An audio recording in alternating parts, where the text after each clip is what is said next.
Hi, Assalamualaikum warahmatullahi wabarakatuh. How are you learning podcast listener today? I hope you will always be healthy and always energetic. Seperti yang kita ketahui bersama bahwa semenjak tahun 2019 ini sudah diselenggarakan pembelajaran melalui daring dikarenakan penyebaran virus corona yang mengharuskan kita menjaga jarak dengan teman-teman yang lainnya. Perlu kita sadari nih, bahwa pembelajaran jarak jauh bukanlah suatu alasan yang membuat kita mengurangi rasa semangat terhadap belajar dan rasa ingin tahu tentang materi pembelajaran.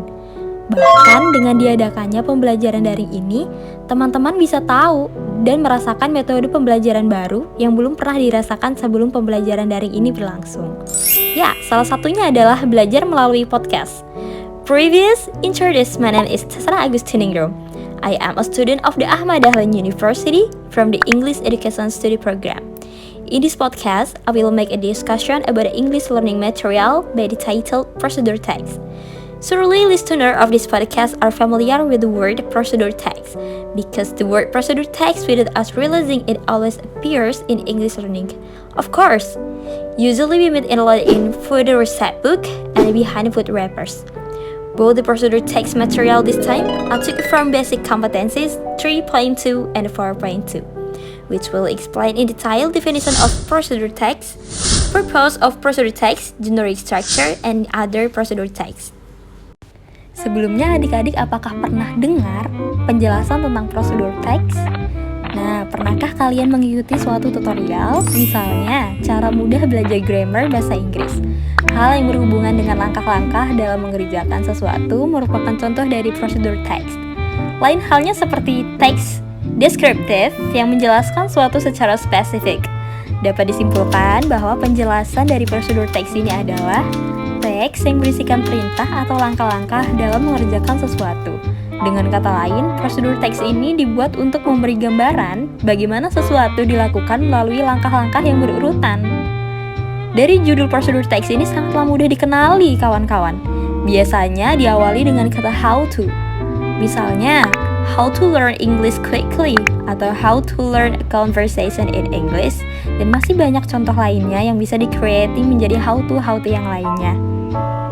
Alright, sekarang kita masuk dalam ciri-ciri prosedur teks teman-teman. Yang pertama menggunakan simple present tense.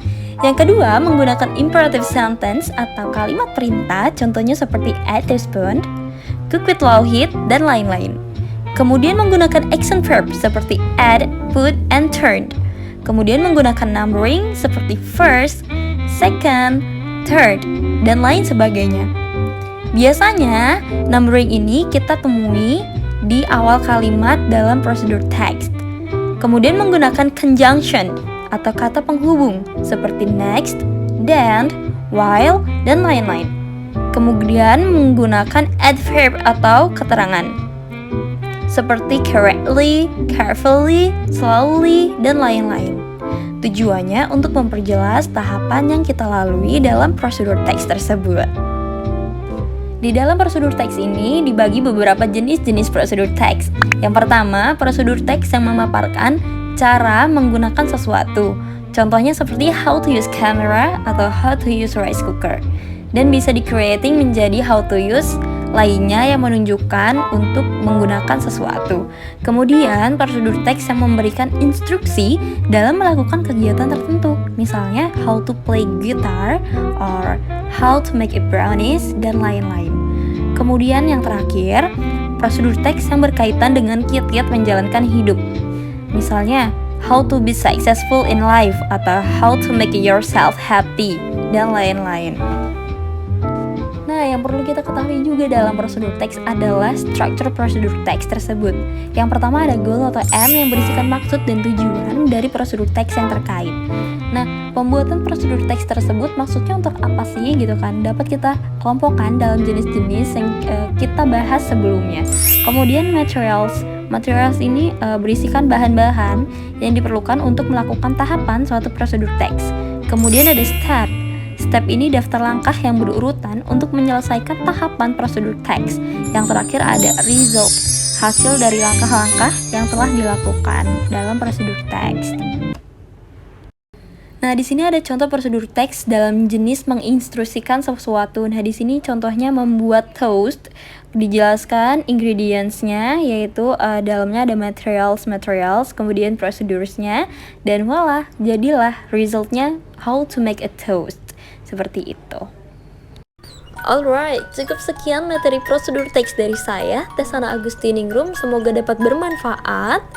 Jika ada kesalahan kata, saya mohon maaf. Kepada Allah saya mohon ampun.